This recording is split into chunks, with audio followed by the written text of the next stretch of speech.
impeachment. So ilang himuon tanan aron matangtang Sara. Kini real talk ha. Nganong ilang man tangtangon Sara? Dili because ang impeachment dunay duha ka mga silot nga dakong epekto. Una, pagkatangtang sa imong opisina.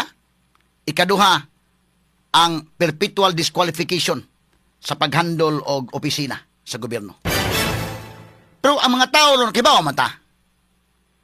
Dili man ang interest mahigala nga tanggalon si Sara diha sa iyang pagka-vice president. Di man ni pareha gud Sara mahigala presidente nga nag-function ka dinha karon mo na nga kinahanglan tag sa matong panahon ni Irap impeachment ta na aron matangtang ka dinha kay makahatag ka kadaot kung ikaw may magpadayon diha. Tanggalon ka. Ikaduha ang perpetual disqualification. Pero kini kang Sara mahigala more on perpetual disqualification ng iyang tuyo nga tangtangon siya day. Aron kinaplangkang pag-istorya, tanggalon si Sara not because nga aron na di na sa vice president, but to eliminate her sa election sa 2028 nga di na sa makadagan. Straight to the point. At least pag siguro mahigala nga wa tanay ligon nga kontra kay di pag unsa kini plangka lang pag-istorya ba ligon gyud Sara ron otherwise kung di pa na ligon Sara dili na nila naon sad ligon gyud bisag kung saon pa surveys after surveys og mag-eleksyon ron mudaog Sara niya kana og mag-elections 2028 mudaog Sara kuyawan po sila nga iyay mudaog ni magukod man sa taaning mabawasan taan.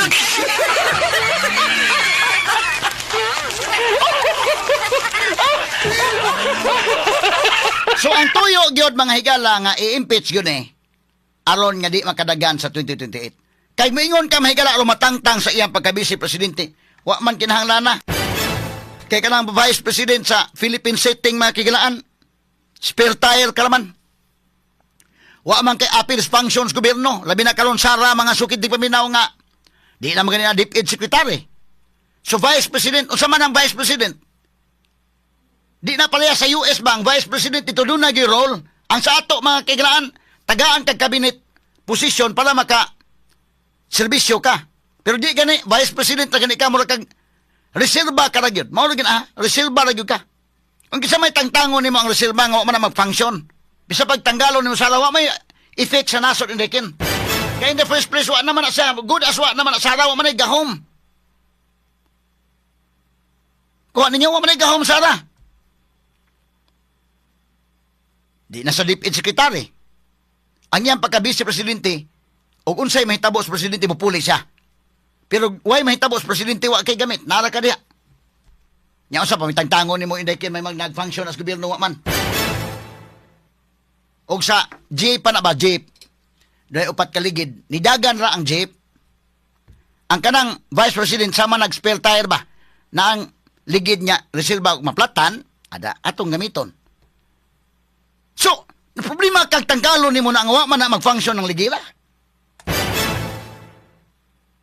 Dili na maoy kuan ang katuyuan gyud ani nga impeach ko sa konbiktuhon gyud aron di kadagan. Kay bisan pag katong uban mi mo resign lang Sara, mo resign na lang para nga makadagan pa sa 2028. Akong forecast anak mahigala bisan pag mo resign Sara gukulon gyud niya dili na. Resign siya pero atong tiwason kay na ay atong tuyo na perpetual disqualification. Mao gani tuyo. So why choice Sara na matubang siya ng iyang impeachment nga gatubang. So karon tungod na ang katuyuan kining mga senador ilang himuon tanan aron makonbikto gyud Sara. Himuon sa administrasyon. So mamiranig mga senador sa pikas. Asa man to ibalik ang kandong katotoang 12 ka senador be. Kisa may mabirak ani nila. Kay kinahanglan makabira sa 5. Di gani sa kabilag 5. Di man gyud Sara makonbikto. 11 sa pikas. Pananglitan mabira nila ang mga Villas, ibutang talang. Kini mga Villas di na basta-basta mo kan mura man ning grupuha sa majority ba nga hawak kamay na lang gitaron. Mura man ning kuan di na tamo di tamo kuan. Pero inighulga ani mga kagalaan sa ilang mga businesses sa mga Villar, gukulo nig maayo mga sukit tig paminaw. Yayay ang mga Villar. Delikado ni si Camille o si Mark aniday. Moingon ni mahigala nga di ko na moingon niya ni balis pikas tungod kay tungod sa negosyo, na namingon nga nakita namin sa ebidensya na mayroon pala.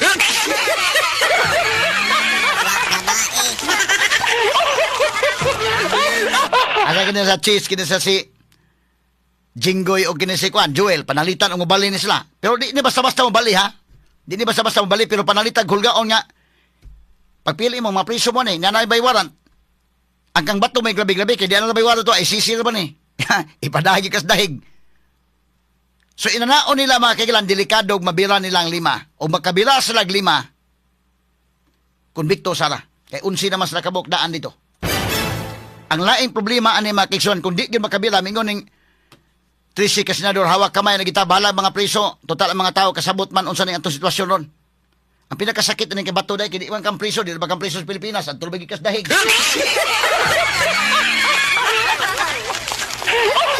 Sunod is bunggo. Bidan, dako ang problema na nila yun. Kay kana, karon tinuuray lang, ako lang mangusultihan sa tinuod ha. Pulos doon ay argumento nga, valid ba ng warrant sa ICC? Na, katarungan nga, Rome Statute, na residual power, unya kana mga higala, applicable because the international law will form part of the law of the land. Kasabot tanan. Ang speakers po mga higala, dili valid, o laban kang bato, dili valid, kana na ang Rome Statute ni withdraw na ta, kana 9851 nga kuan provision sa atong section 17 kinahanglan na nga imong basahon in harmony with our constitution. Pulos doon ay katalungan. Pero tinuuray lang naas mga kamot ni Marcos ron. Ano prangka pagka-istorya? Umiingong siya ibanhan kilos batod. Daghan na bagyog pulis mahigala, daghan og NBI plus mo pagawas og intelligence funds mga kahigalan labing ingong Marcos di ako'y 5 million ba kasi makatulo asal ba to? Daghang kwarta presidente, lima ka na 4 billion ba yan ang iyang intelligence funds? O mugasto siya may gala, patungan ko nig 5 million ang uni ba to? Ay sus, ang mga tao na dahil kayo mingon bisa pag amigong bato tong uban, mingon na amo lang kay itudlo bato kay wa mi bugas amo.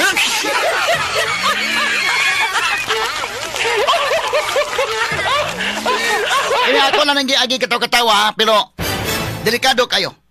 So kung doon ay prinsipyo, mingon ng bahala mga priso, mingon ng 13 ka mga senador, binuang naman lang gibuhat. Di na maayo, bahala mga priso ta, balugan ta lang gini. Di na tamo, kwan. Di gid ta, bahala na, di makakuha. Nan kung dili gid mo barog gining 13 ka mga senador. Bahala kung sa pay buhaton nila, ipapriso Jinggoy, okay lang ko, priso lang ko, sige lang. Total, nakasuway naman ko ani. Si Cheese, ipapriso og Joel, may Joel, sige lang. Okay lang, basta di lang may sugot nga diktahan. Ug way makuha sila aning way mabira kay pulos mo barog na lang gyud nya okay na lang mi kontra sa inyo may himuog kiko. So dili makonbikto sara. Ang sunod nga move mga kaigalan unsa? Huhungihong dai dito. Mag-charter change. Dili mada sara og di makonbikto si Sara. Ikaduha julisod gyud kay barog ni mga senador. Ang sunod nga move nila mga kaigsunan mao nga usbon ang konstitusyon way election sa 2028. Straight to the point. Kuya, Marcos guni. Ang sabi tayo gibuhat na ito niya amahan sa una. Paghapit na nahuman yung termino sa may naimo, ay, usubon ta ng konstitusyon. Ayaw mo declare tag martial law. Ari yung sanitabo, nina-under tag 20 years. Dili, remote ang possibility nga ang gihimo sa Marcos Senior, himuon po sa Junior. Dili, remote ang possibility. Kuya ni, mingon niya, dili makonbikto Sara, bubarog ni mga senador, mingon Marcos, okay.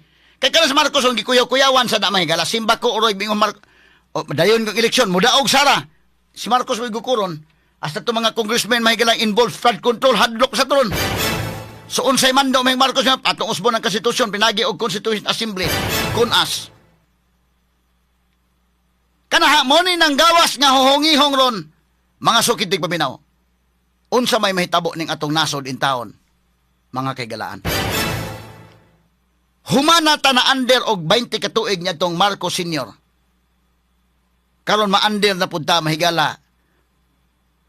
Kay kini ang plano ron, permiro ha, ang ako nakuha nga report nga ang plano mahigala way election sa 2028 adto na sa 2031 dayken. No, sa may makapugong nila pag-abot sa 2030 mingon niya, andi na lang gyud punta mag-election sa 2031 ato lang usbon. Mahimo man na nila. Sila ilaman tarang gahom. Kita bitaw mo bisag na sama ining eleksyon sa barangay ba dai nga ato lang i-postpone na. Palang pasalantag ko na nga ma-postpone ang eleksyon barangay. Kanay mahimo man ug tanaw di ka makonbikto sa laktos ka delikado daob gini. Why election 2028? Para nga di ni mo daog Sara. O bisa pag makonbikto si Sara pagtanaw si Basti kusog ang gihapon. Sus Duterte magyapon mo. Magda na atong country. Charter change ta. Why election? Adto na sa 2031. Ang election extend na to. Kisay magkapugong ni Marcos, umingo pag-abot sa 2030, mingo na po, ay isibog talang gyapon ni og another 3 years. Nasigig sibog another. Maparihas ang papa nga 20 katuig. Porbida. Di kabayran ang paglingo-lingo sa mga tao may galang ni butar ni Marcos. Di ato panahon may galas 2022 election. Papaita. Ang atong mo tato ba nga, kanabang at least balaunta ang atong konstitusyon nag-ingon nga 6 years mo lingkod ang presidente mutuman. Kini ray wa may plano mutuman eh. Kay ang ohingihong nang gawas ron padung na mahigala do na giluto-luto ron nga usbon ang atong konstitusyon. So kung way election sa 2028 medyo delikado gituod. Di ka sa masugot kay kusog pa mga Duterte di sa tamang eleksyon. Nag-abot sa 2031 ang mga tao mong hugop yapon kusog pa mga Duterte hindi gyapon ta mapili dita.